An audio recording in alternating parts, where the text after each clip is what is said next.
Praise the lord. యేసునామమే జయము. మన రక్షకుడు మన విమోచకుడైన యేసుక్రీస్తు పరిశుద్ధ నామములో అందరికీ వందనాలు.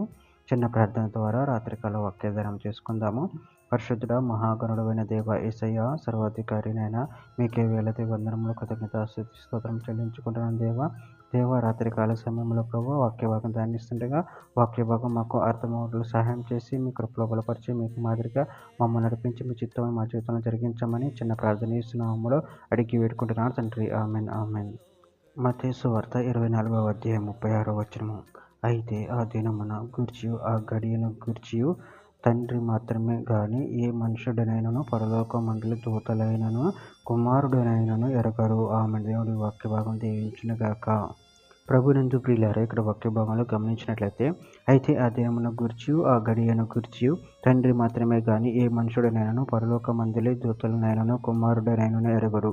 అదేవిధంగా వాక్య భాగంలో గమనించినట్లయితే జకర్యా గ్రంథం 14వ అధ్యాయం 7వ వచనంలో ఆ దినమున ప్రత్యేకమైనదిగా ఉండును, అది యెహోవాకు తెలియబడిన దినము, పగులు కాదు రాత్రి కాదు, అస్తమయ కాలమున వెలుతురు కలుగును.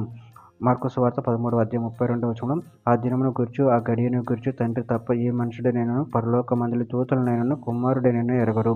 అపొస్తలుల కార్యముల గ్రంథం 1వ అధ్యాయం 7వ వచనం, కాలములను సమయములను తండ్రి వలన స్వాధీనమందుంచుకొని ఉన్నాడు, వాటిని తెలుసుకొనుటగా మీ పని కాదు. తెస్సలోనికీయులకు రాసిన మొదటి పత్రిక 5వ అధ్యాయం 2వ వచనంలో, రాత్రి వేళ దొంగ ఎలాగూ వచ్చును, అలాగే ప్రభు దినము వచ్చునని మీకు బాగుగా తెలియను. పేతురు రాసిన 2వ పత్రిక 3వ అధ్యాయం 10వ వచనంలో, అయితే ప్రభు దినము దొంగ వచ్చినట్లు వచ్చును, ఆ దినమున ఆకాశములు మహాధ్వనితో గతించిపోవును, పంచభూతములు మిక్కటమైన వేండ్రంతో లయమైపోవును, భూమియు దాని మీదనున్న కృత్యములను కాలిపోవును. ప్రకటన గ్రంథం 3వ అధ్యాయం 3వ వచనంలో, నువ్వెలాగూ ఉపదేశం పొందితివో ఎలాగూ వింటివో జ్ఞాపకం చేసుకొని దానిని గైకొనుచు మారు మనసు పొందుము. నువ్వు జాగరూకుడవై ఉండిన ఎడల నేను దొంగవలె వచ్చేదను, ఏ గడియను నీ మీదికి వచ్చేదనో నీకు తెలియదు.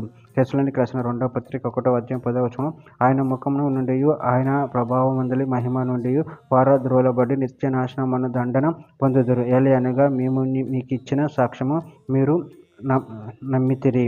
చివరిగా ఒక మాట, తిమోతికి రాసిన 2వ పత్రిక 4వ అధ్యాయం 8వ వచనం, ఇక మీదట నా కొరకు నీతి కిరీటం ఉంచబడి ఉన్నది, ఆ దినమందు నీతిగల న్యాయాధిపతి అయిన ప్రభు అది నాకును మాత్రమే కాకుండా తన ప్రత్యక్షతను అపేక్షించు వారందరికీ అనుగ్రహించును. ఆమె దేవుడి వాక్య భాగం దీవించునుగాక. చిన్న ప్రార్థన చేసుకుందాము.